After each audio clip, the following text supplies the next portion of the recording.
Kadyrovun qırmızı işıqda 2 nəfər öldürməsinə yaşıl işıq Çeçenistan sükut içərisində boğulur. Ölüm faktı var, şahidlər var, hadisənin yeri və vaxtı məlumdur, amma istintaq yoxdur.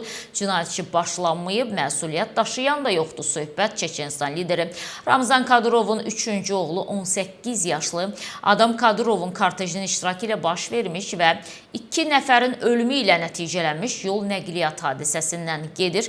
Hadisədən artıq 10 günə yaxın vaxt keçsə də Çeçenistan hakimiyyəti qəza ilə bağlı hər hansısa bir rəsmi açıqlama verməyib.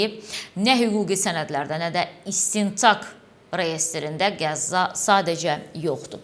Və məlum olan budur ki, Adam Kadrovun olduğu kortej Qroznonun şoselerindən birində Safiya ziyarət salonunun yaxınlığında yüksək sürətlə hərəkət eləyərək Tasuyev küçəsində magistrala çıxan avtomobillə toqquşub və şahidlərin bildirdiyinə görə kortejin önündə hərəkət edən avtomobil yalnız sürət həddini aşmayıb, eyni zamanda qırmızı işıq foru da görməzdən gəlib. Nəticədə kortejdəki 2 maşın yaşıl işıqda hərəkətə başlayan nəqliyyat vasitəsinə çırpılıb. Qəza zamanı yol çıxan nəqliyyat vasitəsinin sürücüsü və yanında olan şəxs həyatını itirib. Lakin buna baxmayaraq həmin bu 2 nəfərin ölümünə səbəb olan Kadrovla bağlı heç bir addım atılmayıb və heç bir istintaq da başlamayıb.